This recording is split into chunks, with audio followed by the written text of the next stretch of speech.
Bonjour les amis et bienvenue sur la chaîne. Armin Harris de chez Flysurfer va nous expliquer comment faire voler un ancien kite aussi bien qu'un neuf. On verra ensemble la vérification des brides et des poulies, du mixeur test, de la porosité du tissu, du réglage des lignes et de la barre et de longs mixeurs test pour la sole. Quand vous avez installé vos brides pour le mixeur test, vous pouvez vérifier les spare part lines, ici en jaune. Si elles sont un petit peu usées, il vaut mieux les remplacer, si elles ont raccourci. Vous pouvez aussi checker les poulies. Si elles prennent du jeu, si l'axe prend du jeu, il faut les changer. Normalement, vous changez les poulies une fois sur 2 changements de spare part line, le Dynéma qui est en jaune. Selon les conditions de votre spot, en fait, s'il y a du sable ou pas, vous devez changer les spare part lines toutes les 200 heures en gros, et les poulies toutes les 400 heures. Alors le plus facile pour changer vos spare part lines, c'est de faire un seul côté à la fois. Au moins vous avez toujours l'autre côté comme repère au cas où vous vous perdez dans le remontage. Une des premières choses à faire est de régler votre mixeur test. Pour ça, pour le mettre en place, on se sert de 2 tournevis comme vous le voyez. Donc tenez la ligne des A et la ligne des Z. Et vous voyez qu'en vous déplaçant, les nœuds se déplacent aussi. Faites en sorte que les 2 nœuds soient alignés. Puis lâchez une ligne, comparez avec les B en appliquant une force autour de 5 kg. Vous voyez qu'ici les B sont un petit peu plus courts. Puis vous faites la même chose avec les C. Et vous voyez que les C ici sont un peu plus courts aussi. Alors c'est pas si mal pour un ancien kite, il y a très peu de différence, mais on va devoir quand même les ajuster en ouvrant un petit peu le mixeur. Commencez toujours par ajuster les C parce que ça va avoir une influence de moitié sur les B aussi. Vous ferez les B ensuite. Bon, on doit donc corriger les C de 1 cm au final. Et pour cela, il faut au niveau de la boucle que vous voyez, en fait, il va falloir reprendre 2 cm de longueur. Ensuite, il faut serrer bien fort, il faut bien tirer, parce que sinon ça va changer pendant votre navigation. Et puis là, on va mesurer à nouveau ce qu'on a rectifié.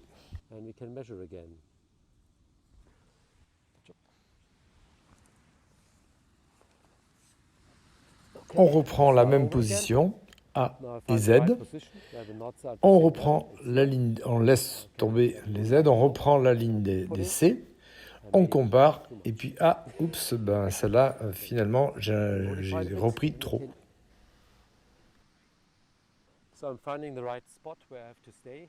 Je vais rectifier encore une fois. On compare à nouveau, et puis là, je vois qu'ils sont vraiment bien égaux. Je compare maintenant avec la B, et si elle n'est pas vraiment en face, ce qui n'est pas le cas ici, je vais devoir corriger au niveau de l'anneau, plutôt celui du bas en fait, l'anneau du bas, pour retrouver une bonne longueur. Alors maintenant, sur les sols, vous pouvez régler ce problème avec le long mixeur test qu'on verra ensuite.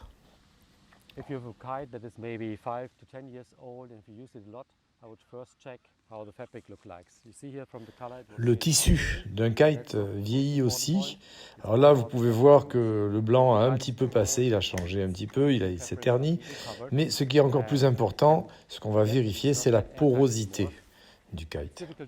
Alors nous avons dans nos locaux des machines pour ça, pour mesurer cette porosité. Et là, on n'a rien en place et en fait, il va falloir que je le fasse avec ma bouche, tout simplement. Vous aspirez l'air en fait à travers le tissu. S'il y a beaucoup d'air qui passe, évidemment, le kite sera moins performant. Il ne tiendra pas l'air qui est à l'intérieur et il se déformera plus facilement. L'induction de ce kite-ci, c'est en PU. Et en fait, les nouvelles inductions sur la Soul, par exemple, en silicone, durent 5 fois plus longtemps. Pour parler des réinductions que certains font, je vous le déconseille fortement parce que ça va vous coûter plus cher parce qu'il va falloir le refaire souvent parce qu'après quelques sessions, ça ne marche plus. Combien de temps as-tu navigué avec cette Speed 3? En fait, j'ai navigué 100 heures. Et est-ce que tu l'as eu en neuve? Non, je l'ai eu en fait un précédent utilisateur qui a navigué 300 heures avec. Surtout, si vous voulez que votre kite dure longtemps, ne le laissez pas trop sur le sable exposé au soleil. C'est là qu'il s'use le plus. Si le kite est humide, c'est pas trop grave, ça va pas trop l'user. Simplement, ne le laissez pas au soleil. C'est 75% de la vétusté qui vient de l'exposition au soleil. Bien, on va aussi s'occuper de la barre. Elle a 400 heures aussi, c'est ça? Oui. Et je vois que vous avez trimé, donc vous avez besoin de trimer les avants, ce qui montre que vos arrières ont dû raccourcir. La première chose que je vais faire, c'est d'ouvrir le trim à fond. Et vous gardez le chicken près de la barre. Et puis, je vais aller à l'autre bout, mesurer si toutes les lignes sont égales.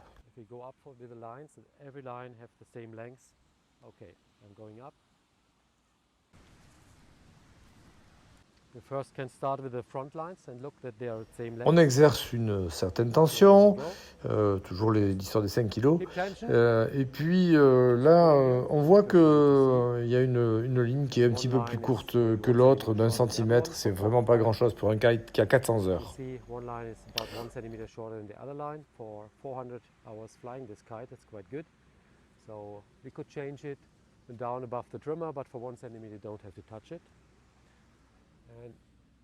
Now we're comparing the back lines. I keep them at the same length. Is the bar... On va comparer les arrières. Garde bien de la tension sur ta barre et qu'elle soit bien droite. On va regarder et on a 7 cm en gros d'écart qu'on va ensuite rattraper au-dessus du trimmer sur les avants. At the older bars, we had the possibility to shorten the front lines here. If you open this 8 knot, and you can move it down, that the front line gets 5 centimeters shorter. You can do time lapse, or?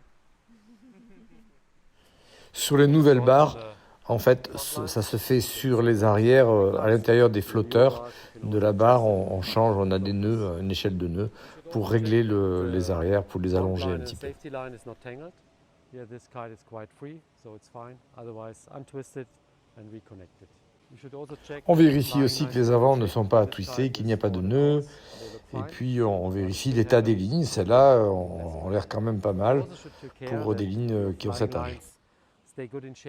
Attention, en cas de pliure, une ligne en tension, en fait, il peut y avoir des fibres qui se déchirent et elle peut devenir fragile. Il faut la changer. Jetez un œil aussi sur en fait, votre boot de D-Power. S'il y a du sable ou autre, en fait, ça peut s'user assez facilement. Et donc, je recommande de le changer s'il a cet aspect-là. Armin, est-ce que tu penses qu'on peut avoir confiance dans ce montage? Non. Non. En fait, ça provient... ce ne sont pas des rallonges Fly Surfer que tu as installées. C'est beaucoup trop gros pour le connecteur. Soit tu changes pour d'autres rallonges, soit tu enlèves le connecteur et tu raccordes avec une tête d'alouette. On passe maintenant sur la Soul pour faire un long mixer test, ce qui va nous donner les différences de longueur au niveau du bridage. Vous voyez qu'ici on n'a pas les mêmes longueurs. On va se déplacer de part et d'autre des deux tournevis, comme pour le mixeur test tout à l'heure, pour trouver la position dans laquelle A et Z sont au même endroit. Alors, on va comparer d'abord avec la B, qui est un petit peu plus longue. Au passage, ce n'est pas la Z qu'il prend, c'est la B, et qui est un petit peu plus longue. Et ensuite, on compare aussi avec la C, et on voit que c'est un tout petit peu plus long aussi. Et il faudra corriger ça, comme pour le mixeur test, sur les boucles au niveau du réglage des SPL. Donc c'est un petit peu comme avec les speeds, comme tout à l'heure. Et pour corriger le petit centimètre qu'on a de trop, en fait, il va falloir le reprendre au niveau de l'anneau, mais en allongeant de 2 cm la boucle.